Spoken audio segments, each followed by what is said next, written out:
Bonjour à tous. C'est un nouveau numéro de Un jour, un événement qui démarre. Nous sommes le mardi 14 février 2023 et l'événement du jour est la célébration de la journée internationale de sensibilisation aux cardiopathies congénitales, ces malformations du cœur-là qui surviennent chez les enfants à la naissance. Elles peuvent être invalidantes ou non, opérables ou non. Il faut dire que de plus en plus, des enfants naissent avec ces anomalies du cœur-là qui sont de divers types. Nous en parlons avec un médecin, le professeur Félicité Kamdem, qui est déjà sur ce plateau. Bonjour, professeur. Bonjour, Mireille Flore. Et bienvenue. Merci. Vous êtes cardiologue pédiatrique et adulte en service à l'hôpital général du Douala. Vous êtes également le chef de service de cardiologie de cet hôpital-là. Vous êtes maître de conférence agrégé de cardiologie à la faculté de médecine et des sciences pharmaceutiques de la même université et trésorière du bureau sortant de l'Ordre national des médecins. Je tiens également à ajouter que vous êtes la secrétaire générale de la Société camerounaise de cardiologie. Donc vous êtes la personne indiquée pour être sur ce plateau pour parler de ces malformations congénitales. Alors, toute une journée pour célébrer la malformation congénitale, professeur Kamdem. Est-ce à dire que le mal est profond?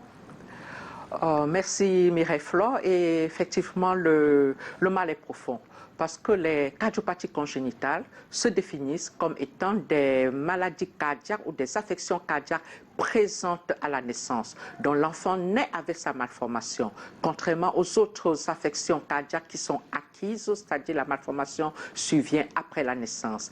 Donc, c'est une affection qui est généralement dramatique pour les familles parce que, vous savez, les couples ils sont heureux d'attendre un enfant et quand on leur annonce la nouvelle que l'enfant a une malformation cardiaque et qui va être soldée par une chirurgie cardiaque, vous imaginez le drame des familles. Donc, c'est profond.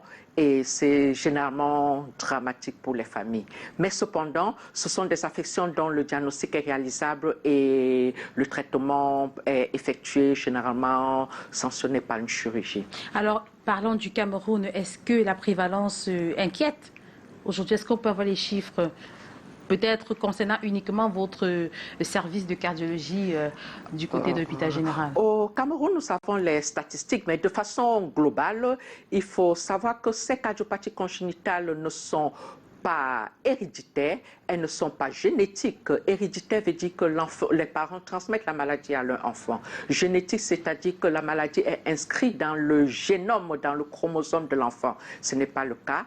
Et de façon globale, les statistiques mondiales concorde en disant que ce sont des affections dont la prévalence est de 8 à 10 pour 1000 naissances. C'est-à-dire, si vous vous asseyez dans une maternité, il y a 1000 naissances, 10 enfants vont présenter une malformation cardiaque sans que la cause ne soit expliquée. Au Cameroun, nous avons réalisé également des études et dans une étude que nous avons publiée avec l'équipe de Chisson, avec le docteur Tanchou, l'équipe de la Fondation Chantal Biya, avec le professeur Chello et mon équipe de l'hôpital général de Douala, nous avons publié un travail sur ces cardiopathies congénitales au Cameroun et la prévalence concorde avec les prévalences internationales mondiales. Nous avons retrouvé une prévalence de 9,8 pour 1000 naissances vivantes.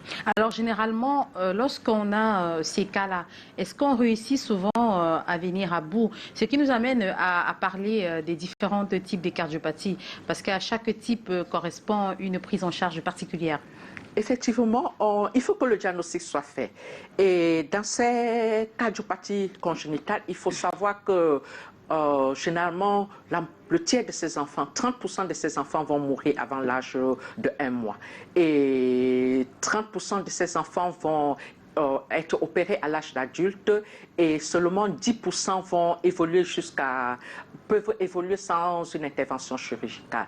Et ce sont des affections dont l'étiologie, je l'ai dit au début, est inconnue, mais on a des facteurs qui favorisent le développement de ces cardiopathies congénitales. Il faut savoir que le cœur, c'est le premier organe qui se forme. Il est formé entre le 20e et le 40e jour après la fécondation. Donc, c'est une période très sensible. Donc, 3e mois de grossesse par là. 20e jour. De la 20e jour après la fécondation, donc moins d'1 mois. de grossesse. Donc c'est à ce moment que le cœur est formé et c'est une période très très sensible. Et il y a des facteurs dont à cette période qui peuvent favoriser la survenue des cardiopathies congénitales. On a des facteurs génétiques tels que des maladies chromosomiques, comme on le sait, la trisomie 21.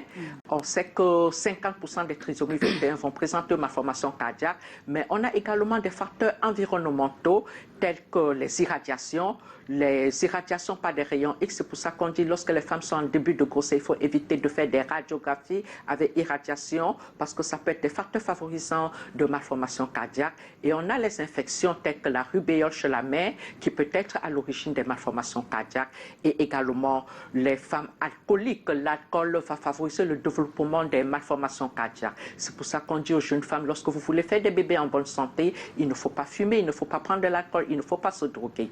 Et enfin, le diabète favorise également la survenue de ces malformations cardiaques. Ça, c'est pour ce qui est de l'étiologie. Oui. On a, c'est que la cause n'est pas connue, mais il y a des facteurs qui les favorisent. Mais maintenant, pour ce qui est du diagnostic, comment est-ce qu'on fait le diagnostic? Comment on peut savoir qu'un enfant a une malformation congénitale? C'est généralement avec l'aide des pédiatres, puisque c'est eux qui reçoivent ces enfants à la naissance. Et généralement, le premier signe, c'est un souffle à l'auscultation du cœur, parce que le cœur ne fait pas de publicité. Donc, lorsqu'on entend un bruit anormal au niveau du cœur, ça peut déjà attirer l'attention du pédiatre qui a une malformation cardiaque. Également, il y a des enfants qui naissent, ils sont bleus. Ça s'appelle en termes médicaux la cyanose. Ce sont des enfants qui sont bleus. Un enfant normalement qui est bien oxygéné est rose. Lorsque l'enfant est bleu, une cyanose, ça peut faire évoquer une malformation cardiaque, les difficultés à respirer également. Et lors de la croissance, on constate que l'enfant évolue en âge mais ne prend pas du poids. Donc il y a un retard de croissance pondérale. Ce sont également des signes évocateurs d'une malformation cardiaque. Alors des signes qui devraient alerter les parents et également les pédiatres, même les médecins généralistes qui sont souvent là au moment de la naissance. Effectivement, ce sont des signes qui devraient alerter et les parents et les médecins généralistes ou le pédiatre. Et lorsque ces signes existent, il est souhaitable d'orienter ces enfants vers un cardiologue, sinon vers un cardiologue pédiatre, où certains examens simples, ne serait-ce qu'une radiographie du thorax, peut faire évoquer une cardiopathie congénitale, mais le diagnostic est généralement posé par la réalisation d'une échographie cardiaque qui permet de retrouver la malformation, de préciser le type de la malformation, d'évaluer la gravité et d'orienter vers la chirurgie s'il y a indication de chirurgie. Alors, vous l'avez dit tout à l'heure, on peut venir à bout de ces malformations congénitales-là, mais il n'y a que 30% de chances, 30% d'enfants chez qui on peut pratiquer une chirurgie et réussir à rétablir le cœur, à leur donner un cœur normal et éliminer cette malformation-là. Est-ce que ces chirurgies-là sont praticables ici au Cameroun? Est-ce que les coûts sont abordables pour les parents qui nous regardent, bien entendu?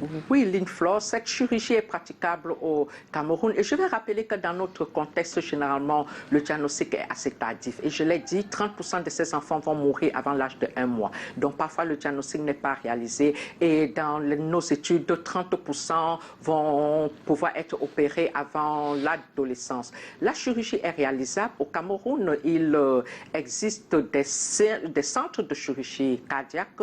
Nous avons le premier centre de chirurgie cardiaque pédiatrique qui existait, qui existe toujours, même si le centre est actuellement délocalisé. C'est le Cardiac Center de Chisson qui a été créé en 2009, qui est un centre dans la privé. Région du Nord-Ouest. Dans la région du Nord-Ouest, à Kumbo, oui, qui est un centre privé et qui est le premier centre à opérer des enfants présentant des cardiopathies congénitales. Néanmoins, avec la situation sociale que nous connaissons tous, ils se sont délocalisés vers Yaoundé et la chirurgie cardiaque existe également à Yaoundé dans ce centre.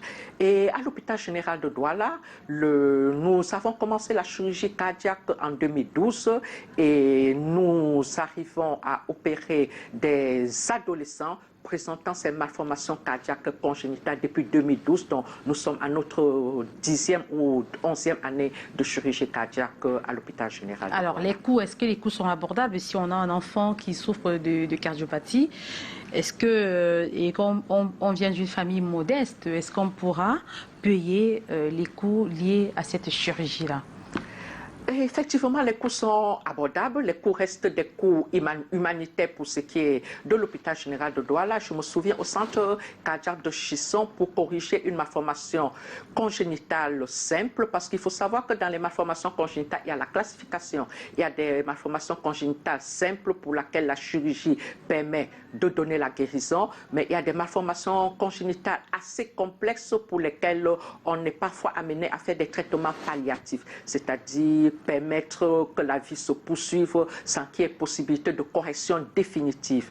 Donc pour ce qui est des malformations congénitales simples pour lesquelles la chirurgie est réalisable avec une guérison totale, au centre cardiaque de Chisson, je me souviens, une communication interventriculaire, une communication interauriculaire ou une persistance de canal artériel qui étaient les cardiopathies les plus fréquentes, ou une tétralogie de Fallot, le coût tournait aux alentours de 4 500 000 francs.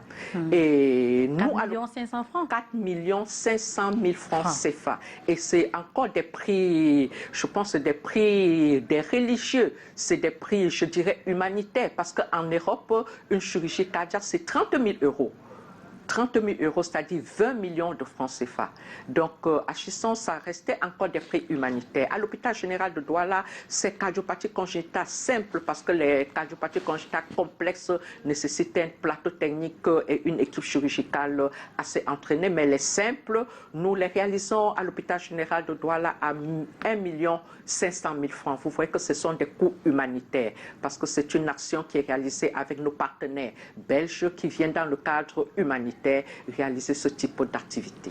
Alors on va quand même dire que ce n'est pas à la portée d'une famille modeste. C'est pour dire que cette maladie-là, cette malformation du cœur-là, ne devrait pas, si je peux le dire ainsi, survenir chez ces familles modestes.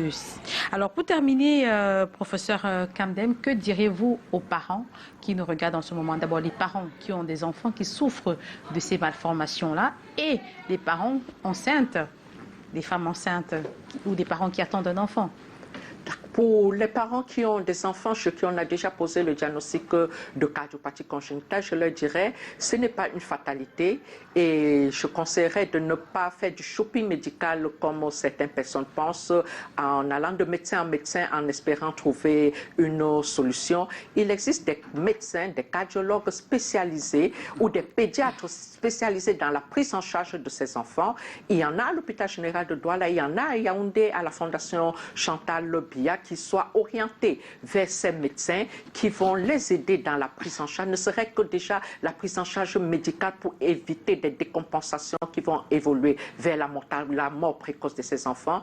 Et dans la mesure du possible, lorsqu'ils n'ont pas de moyens, nous, cardiologues pédiatres, nous avons la possibilité d'être des référents des ONG internationales, notamment Mécénat Chirurgie Cardiaque et la chaîne de l'espoir, qui nous aident. Ils ne peuvent pas opérer tous les petits Camerounais souffrant de malformations cardiaques, mais ils nous aident de temps en temps à prendre quelques enfants qui présentent des malformations cardiaques pour pouvoir leur permettre aux familles de retrouver le sourire. Pour les femmes enceintes, si elles sont déjà enceintes, l'accouchement doit être réalisé dans une structure hospitalière. L'enfant doit être examiné après la naissance. Le suivi de la grossesse aussi. Le suivi de la grossesse. Au suivi de la grossesse. Le suivi de la grossesse, je l'ai dit tantôt, il ne faut pas fumer, il ne faut pas prendre de l'alcool. Et après l'accouchement, si le pédiatre pense qu'il y a des éléments ou des signes d'alarme qui orientent vers une cardiopathie congénitale, se référer vers un cardiologue pour pouvoir faire le diagnostic et les accompagner dans la prise en charge de ces enfants. Merci, professeur Kamdem, d'être venu sur ce plateau. Et vous savez, nous sommes aujourd'hui le 14 février. Bien entendu, on célèbre la journée de sensibilisation aux cardiopathies congénitales. C'est l'occasion d'attirer l'attention des uns et des autres sur cette pathologie, cette maladie du cœur. Et on sait également que le 14 février, c'est la fête de l'amour. Et on aime avec le cœur. Et si on a un cœur en mauvais état, si on a un cœur qui n'est pas en bonne santé, on ne saurait aimer. Professeur Kamdem, un mot? Un mot pour dire que... Cette célébration de l'amour. Voilà, merci professeur Félicité Kamdem d'être passé sur ce plateau et d'avoir édifié nos téléspectateurs sur la question des cardiopathie congénitale. C'est ici, mesdames, messieurs, que s'achève cet autre numéro de Un jour, un événement. Je vous renvoie à l'antenne à Yaoundé, Dorette et Zitou pour la suite de Nous chez vous.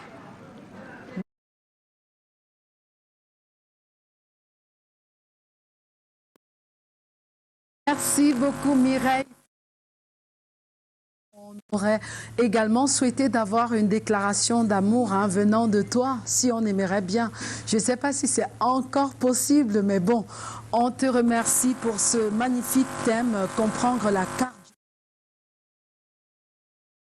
Professeur Félicité Kamdem a pu nous donner beaucoup d'explications et merci pour cela. Et excellente fête de la Saint-Valentin à toi Mireille Flore ainsi qu'à tout national, sans oublier Madame l'épouse PDG de Canal 2 International, Madame Colette Chatué et Joyce Fotso également, sans oublier toutes les charmantes dames et hommes de Canal 2 International. Si vous nous regardez à l'instant, sachez que c'est nous et nous sommes chez vous avec la